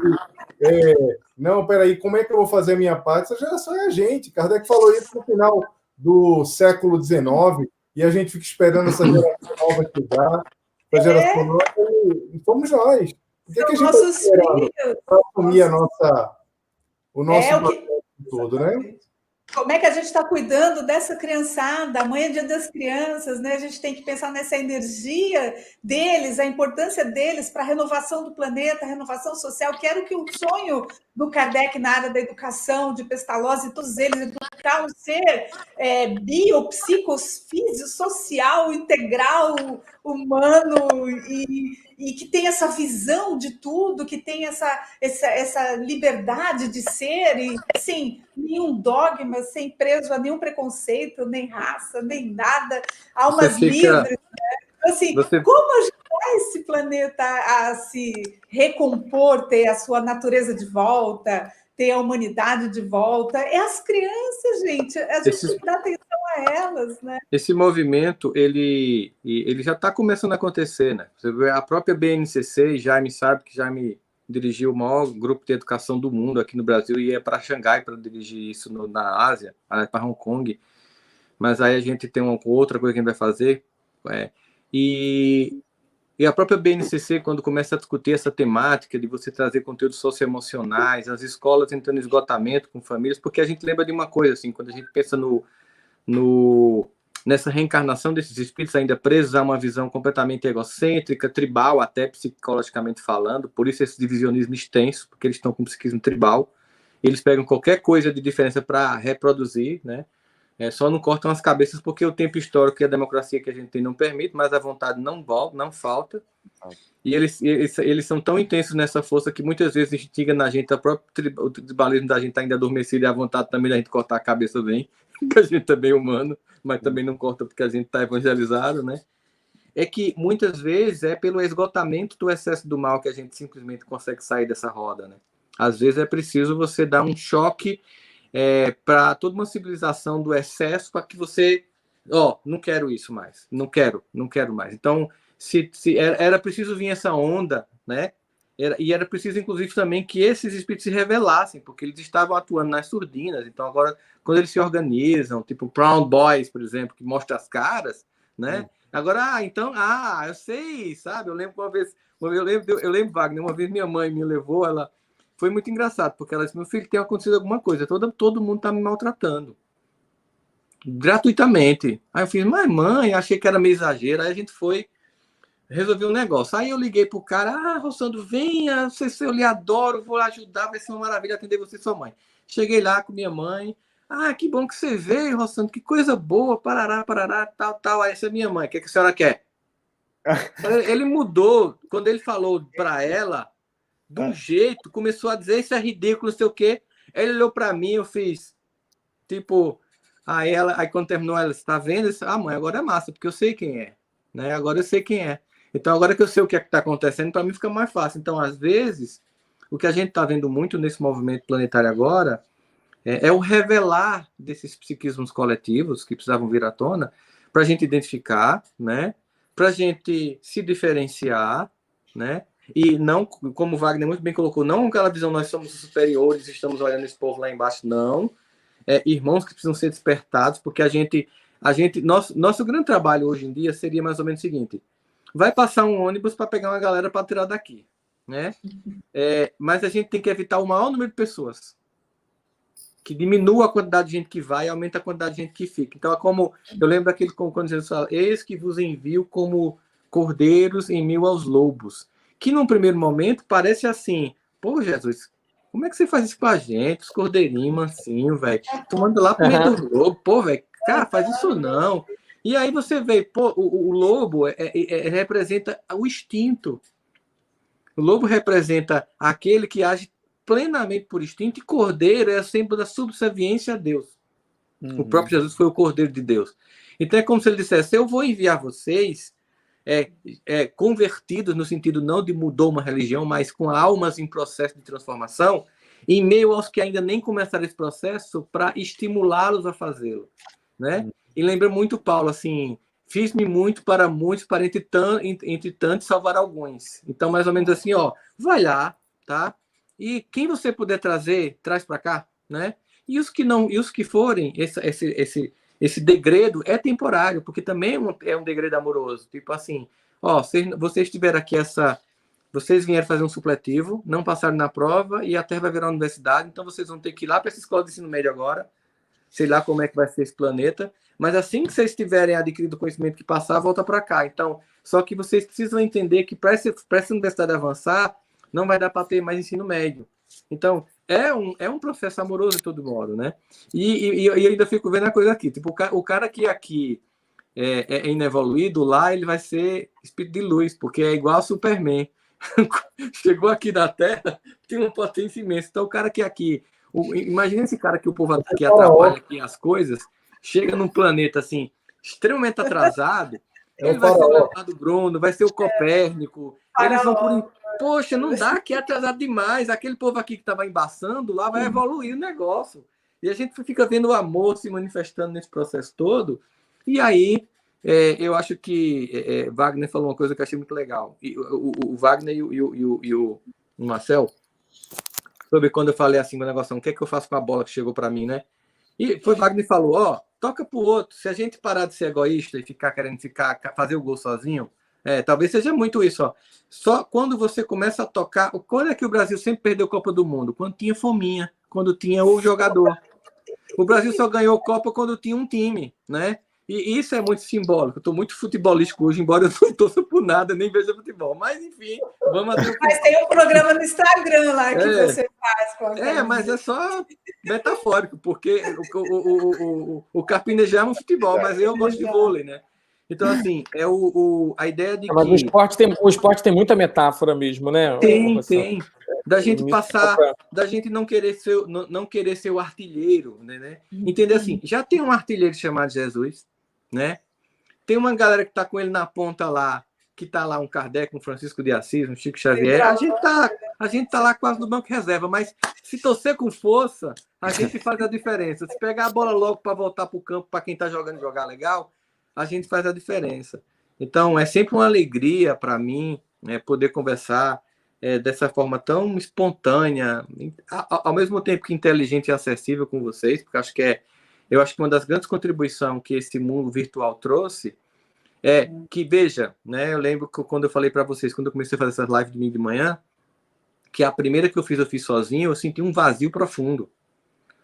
Um sentimento de não é isso mais.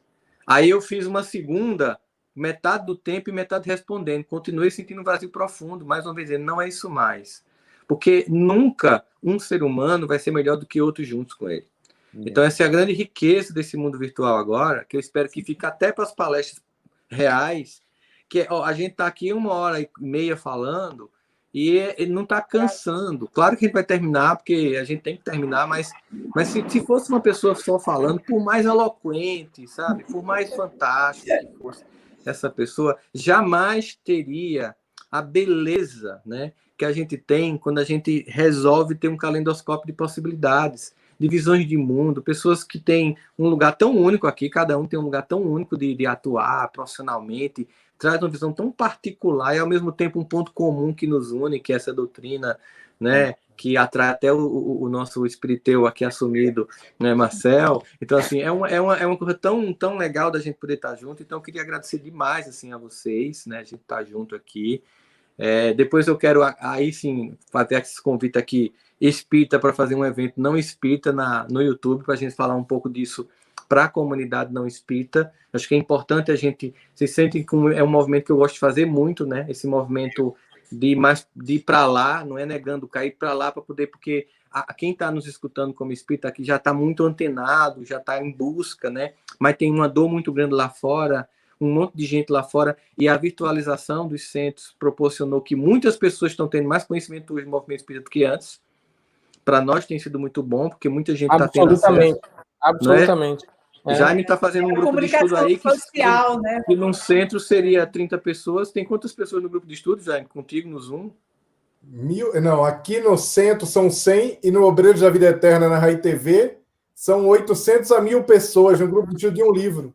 Pois é, então você veja a escala. Vai estar no filme, né, Wagner? Esse livro aí vai estar no filme nosso. A escala que a gente ganhou, então, viu, a gente vai poder, o novo livro, o novo filme, Nosso Lar 2, que por enquanto é esse no título provisório, né, Wagner? Que imagina... Os Mensageiros, Nosso Lar 2 e os Mensageiros. Imagina assim, o potencial que a gente tem Na verdade, a gente separou, viu? Sim. Vai ser só o livro dos Mensageiros. Era muito conteúdo, vai ser só o livro dos Mensageiros. O que é uma boa notícia, que abre a chance de fazer o filme do Obreiros, né? Sim, com certeza, com certeza. Então, assim, deixo aí uma rodada final para vocês se despedirem dessa audiência tão sempre gentil que está com a gente domingo de manhã. Como é que a gente começa? Pô, você é o mais importante, Marcel. Eu sou mais grisalho. Isso eu não posso negar. Então deixa a Magali, que é a mulher, né? Pelo menos. Eu queria fazer a prece do Kardec, se vocês quiserem deixar, eu faço no final. Então tá. Que eu peguei lá nas cartas do nosso amigo Alexander, né? Até posso deixar o site para o pessoal quiser também. A gente fala tanto, mas de repente tem alguém pela primeira vez. O site é www.projetokardec.ufjf, né, que é a Universidade Federal de Juiz de Fora. Então, é ufjf.br. Quem quiser ir lá, ler essas cartas todas, entender um pouco mais sobre Kardec, né? Bom, a minha mensagem é só agradecer, viu, Rossandro, por todo o seu trabalho, na verdade, por esse espaço aqui. E eu acho assim, eu vou repetir uma frase do Chico. O Chico Xavier, ele falava sempre assim, na dúvida, leiam Kardec. Se vocês duvidarem de mim, se vocês duvidarem do que vocês estão sentindo, do que vocês estão vivenciando, leiam Kardec. Então, eu acho que isso é uma mensagem importante. A outra é um testemunho pessoal rápido. Você falou, Rossandro, uma coisa muito interessante, que você falou assim, muitos cientistas devem ter visto fenômenos, ou devem ter se confrontado com o inexplicável, mas eles até muitas vezes se calam, porque o apego a essa ciência materialista é tão grande, que você se cala. E eu vou dizer que eu, como jornalista, eu demorei 10 anos até ter coragem, aquele jovem jornalista, de contar os fenômenos que eu tinha vivenciado.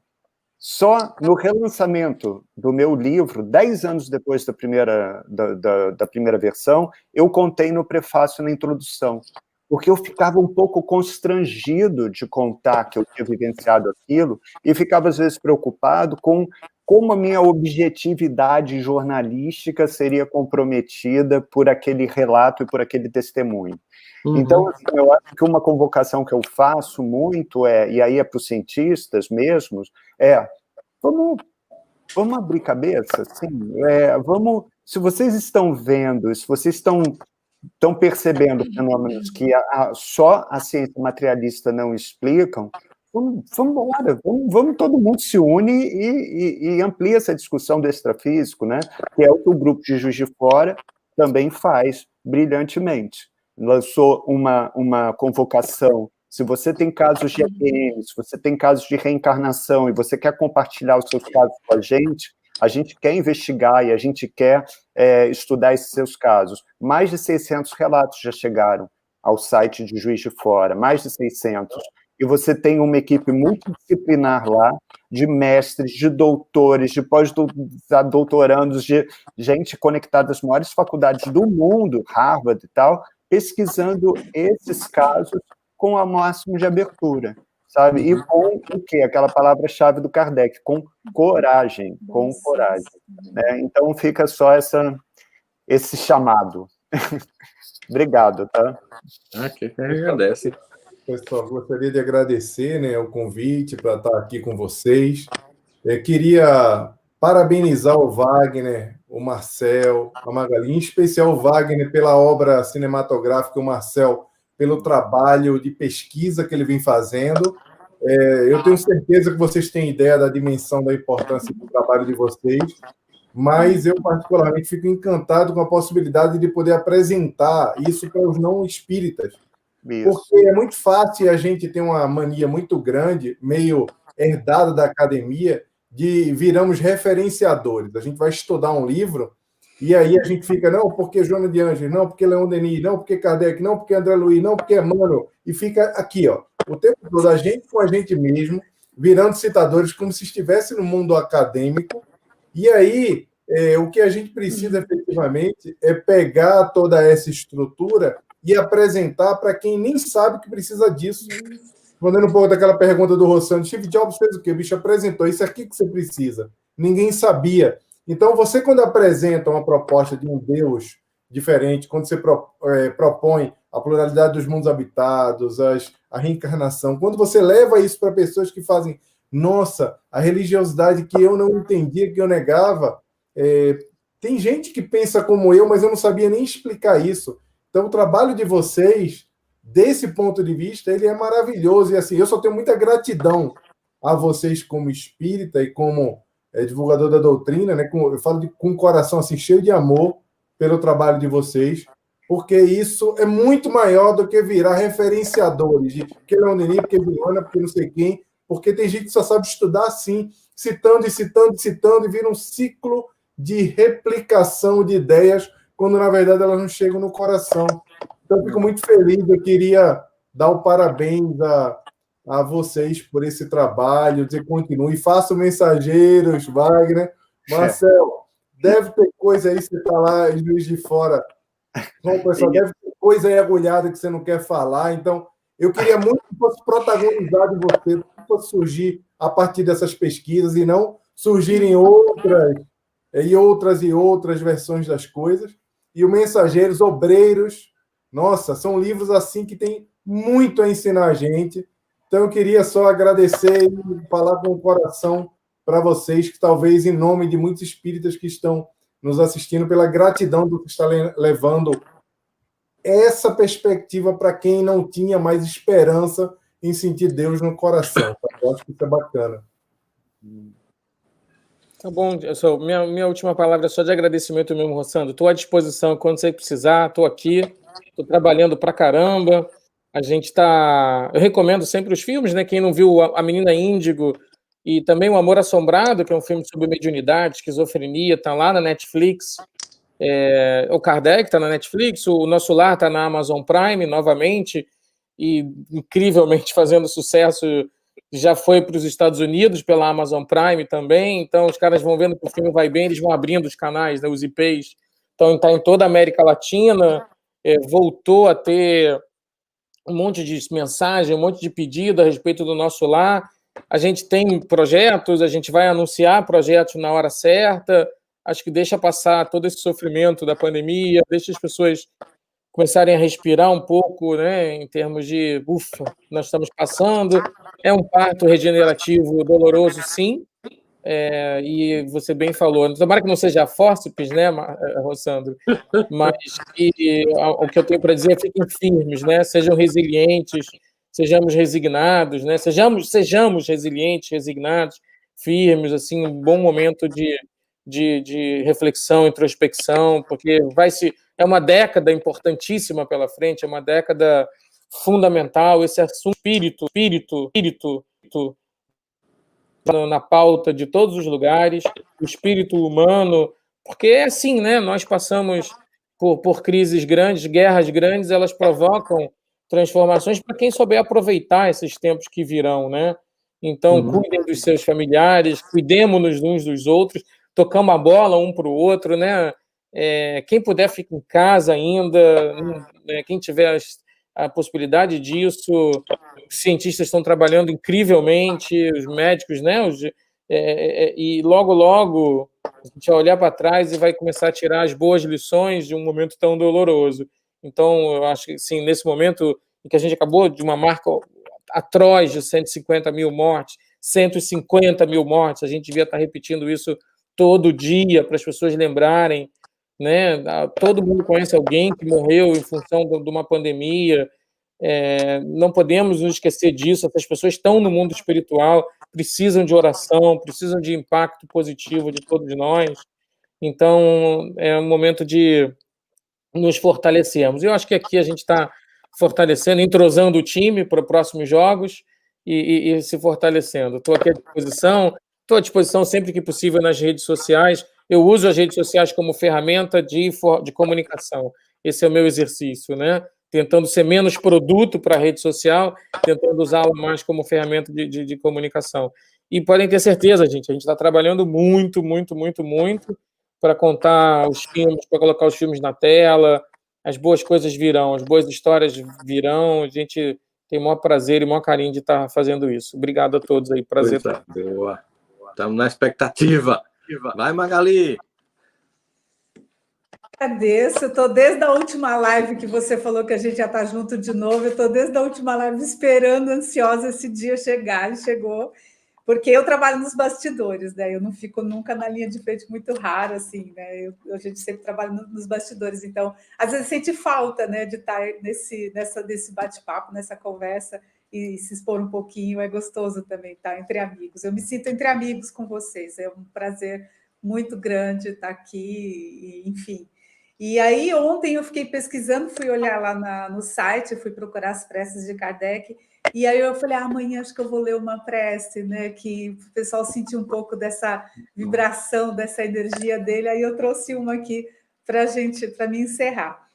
Então, foi uma prece que ele fez em 1857. Então, ele começa assim: Senhor Deus, Todo-Poderoso, visto que vós vos dignastes a me escolher para desenvolver os princípios da doutrina espírita, eu aceito essa missão com reconhecimento e humildade. Dai-me a força para cumpri-la, para o bem da humanidade, e fazei com que eu não conceba nem orgulho, nem ambição. Venho vos pedir, Senhor, que me concedais uma graça a mais, a de poder completar minha obra, colocando-me em condições de executar o plano que concebi, se o julgais útil. Se eu peço ter os meios para realizá-la por mim mesmo, não é para dela me glorificar, nem para usá-la em meu proveito, mas para conduzir os meios de execução, em vista de uma maior unidade de princípios e de estar mais livre para agir, do que se estivesse à mercê de pessoas estranhas, que talvez teriam ideias em desacordo com as minhas. O que vos peço, Senhor, é poder fazer mais do que eu fiz até hoje, e que não posso fazer na minha condição. Eu gostaria que esses meios de execução fossem fruto do meu trabalho, e eu os consagraria de todo o meu coração à obra que empreendi, mas nesse estado de coisas é-me impossível pensar em produzir estes recursos, entregando-me a um empreendimento qualquer que, ademais, seria em prejuízo dos meus trabalhos e que nem minha idade, nem meus hábitos permitiriam. Esses meios, portanto, só vós, vir de vós, Senhor, e pelas vias que convier a vossa divina providência. Os Espíritos me disseram que quem quer o fim, quer os meios. Ora, nós queremos o fim, portanto, também queremos os meios. Essas palavras me levam a esperar que está em vós, vossos desígnios supremos, me fornecer os meios que me faltam para chegar ao fim. Eis que junto a minha voz a deles, para vos suplicar e apressar o momento em que poderei me entregar sem reservas e sem entraves aos trabalhos que devem completar a obra que empreendi, pois as circunstâncias me parecem demonstrar que o momento chegou. Os Espíritos me disseram também que meu projeto me foi inspirado por eles. Assim, ouso acreditar que ele é do vosso agrado e que provereis a sua execução. Eis o favor que solicito com todas as forças da minha alma e que vos suplico dignar me conceder se me julgar digno. Pois é. Ele deu o chute e queria fazer o gol. a vontade de fazer tudo, né? E fez muita coisa e deixou para todos nós um legado e ao mesmo tempo um compromisso que a gente assumiu de estarmos aqui fazendo o nosso jogo. Eles respeitam o nosso tempo, mas não significa dizer, né, que a gente não deva tentar melhorar a nossa habilidade, tentar melhorar nosso passe, né, nossos lances, e eu acho que é isso que a gente está fazendo aqui, construindo esse momento. Então, uma alegria estar aqui com vocês. Queria muito agradecer a Magali, a Wagner, ao Jaime, ao Marcel. Uma alegria a gente estar aqui junto. Queria agradecer muita gente nos retransmitindo hoje, gente. Aqui o pessoal acabou de mandar para mim aqui da 7. A gente está sendo retransmitido pela Rede Amigo Espírita, a Rádio Fraternidade, Web Rádio Fraternidade, Reviver Espírita, Centro Espírita Frei Evangelista, Federação Paraibana, Web Rádio Amigo Espiritual, Cinética Filmes, que é do Wagner, né, Wagner? Do Espiritismo.net. Então, assim, tem muita gente vendo, muita gente vai ver isso à noite, depois. É uma alegria a gente poder estar conversando com vocês, entre amigos aqui num domingo de manhã, né, conversando com os amigos nesse mundo que é uma antecipação da bilocação, que é o que a pandemia nos colocou, treino para bilocação. A gente está cada um numa cidade, mas ao mesmo tempo conectados, e vocês onde estiverem também conectados conosco. Espero que em breve a gente consiga fazer isso em corpo, fazendo igual os filmes de ficção científica, porque a gente vai poder não somente se ver virtualmente, mas vai se abraçar pessoalmente, que é uma coisa que está fazendo muito falta para aquecer nossos corações. Faço coro ao que já me falou, assim, da gratidão pelo trabalho que vocês fazem, Marcel e Wagner, e Magali, que está nos bastidores aí, aquecendo o coração de vocês, ajudando nesse processo. Então a gente sabe que a gente precisa de ter gente junto, né, para poder as coisas acontecer, estimulando, porque tem hora, a gente sabe disso, que tem muita solidão nisso que vocês fazem, né? No final, todo mundo aplaude, acha o livro maravilhoso, o filme maravilhoso, mas tem muitos momentos de solidão, de muita dor, de muita angústia, de muita diplomacia também, muita engolição de sapo, para finalmente sair algo tão bonito que está aquecendo nossos corações. E como quando o Wagner fala que está sendo visto, é claro que a gente percebe assim o fato de que ele não é um orgulho pessoal do ego dele, é o sentimento de que essa mensagem que tocou a mim, a você, está chegando a mais gente. Então o cara dos Estados Unidos está vindo no nosso lar, ele vai se impactar. O cara está vindo no México, ele vai se impactar, aquilo vai questionar, aquilo vai mexer com ele vai buscar algo mais. Então pode ser algo que pode justamente fazer pelo cinema, pelo livro, o que esse repeteco de citações que já tanto falou aí, como se o pessoal estivesse defendendo tese na academia, não tem mais conseguido atingir as pessoas com todo respeito, né, que a gente tem que ter a todas as formas de divulgação. Mas, obviamente, que no novo tempo a gente precisa de uma nova forma, do mesmo jeito que quando chegou uma nova fé, precisou de um novo nome para definir, né, como Kardec fez com o Espiritismo, por exemplo, a gente também está precisando desses novos modelos. É uma alegria, mais uma vez, estar aqui com vocês. Um beijo a todos vocês que estão nos assistindo aí com todas essas retransmissoras. Um beijo no coração, bom domingo, bom feriado. E amanhã, Dia das Crianças, proposta do terapeuta acolha sua criança interior, olhe para sua infância sem acusações, olhe para suas escolhas na adolescência sem culpa, acolha, porque você hoje é o adulto resultado dessa experiência. Então, não se culpe, nem culpe os outros, se responsabilize e cresça. Beijo no coração de todos.